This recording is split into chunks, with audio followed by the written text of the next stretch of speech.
Бүгін Астанада атом энергетикасын дамытуға қатысты халықаралық дөңгелек үстел өткізілді. Шараға еліміздің мамандарынан бөлек Ресей, Беларусь, Венгрия және Түркияның осы саладағы сарапшылары қатысты. Жиында атом қуаты энергетикалық және технологиялық тәуелсіздіктің қайнарына баланды. Және ең бастысы, көмірсутек қалдықтарының мөлшері төмен, яғни экологиялық таза энергия көзі ретінде есептеледі. Соңғы жылдары қуат көздерінің тапшылық көріп отырған біздің ел үшін атомның рөлі қандай? Ендігі сөзді сараптамалық орталықтағы шолушымыз Берік Дүйсенбай жалғастырады.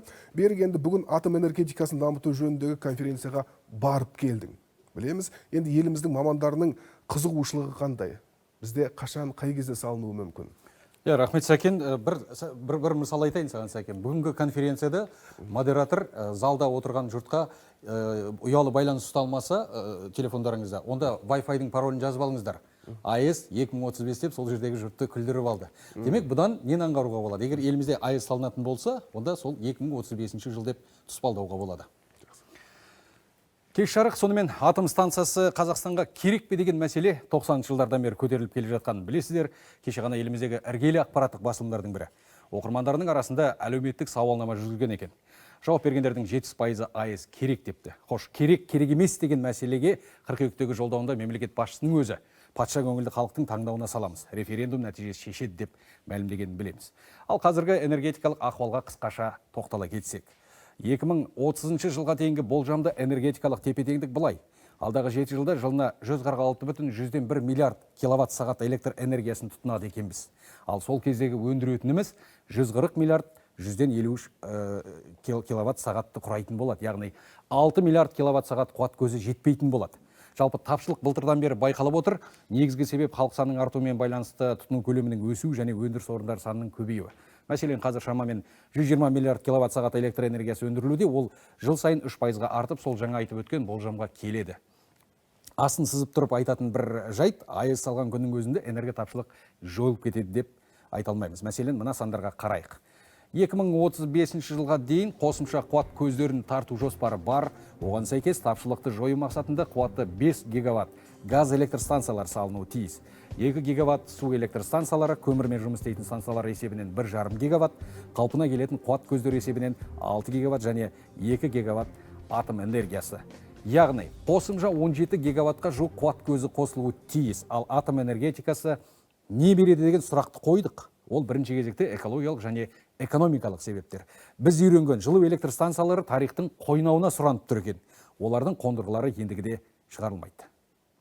70-75% энергияның біз жылу электр станцияларынан аламыз. Олардың тозуы бар, желілердің тозуы бар, жаңағыдай бүкіл әлемдік декарбонизация деп айтамыз, жаңағыдай көміртекті заттардың ауаға шығуын мөлшерін азайтуын. Одан бөлек бізде жаңағыдай баламалы деп айтамыз, ГЭС, жаңағыдай жел және күн энергиясынан алынатын көздер бар. Олардың енді мөлшері әрине аз. Соның барлығын ескере келе бізге базалық, таза, жасыл энергия көзі керек.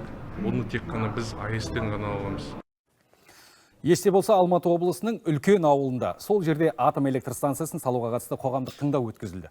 Балқаш көлінің іргесіндегі кентке 80 жылдары ГРЭС салыну керек болған. Халықтың дені қолдады. Халықаралық атом энергиясы комитеті де аталған орын АЭС салуға жарамды деп батасын беріп кетті. Неге үлкен? Себебі қазірдің өзінде еліміздің оңтүстік өңірінде 50% тапшылық бар. Және ол солтүстіктен тасымалданатын қуат көзі есебінен толтырылуда.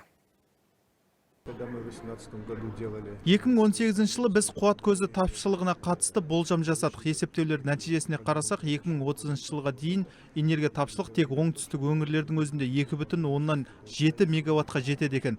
Балқаш көлі маңындағы үлкен ауылның АЭС салатын локация ретінде таңдалуы да осыған қатысты себептердің бірі. Және оңтүстікке электр энергиясын жеткізетін желілер жүйесі салынып жатыр.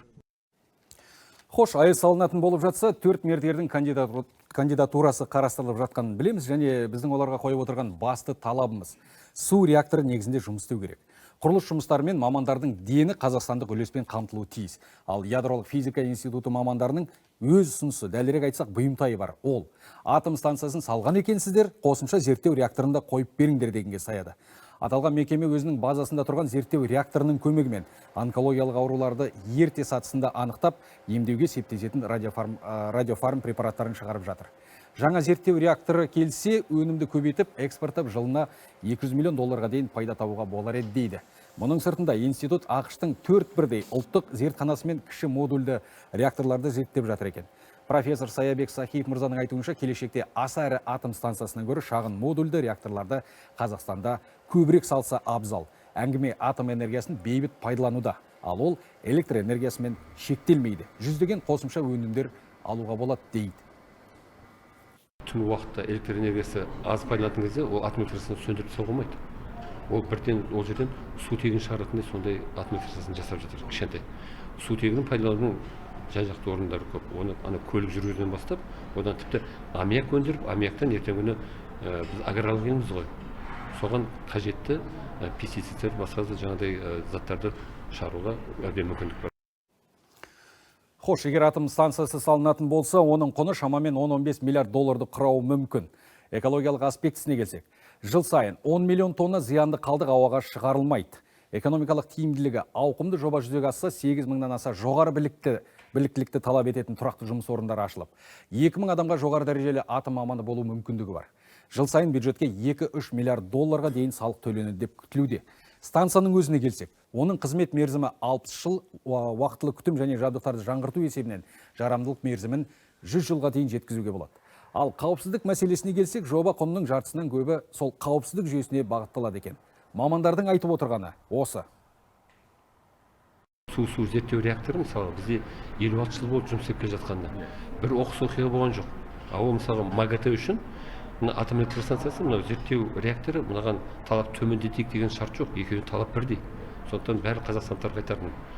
Алматының түбінде 20 шақырым жерде 56 жыл болды кішігірім атом электростанциясы бар деп есептей беріңіздер. Сәкен, мендегі бар ақпарат осы, тізгін өзіңде.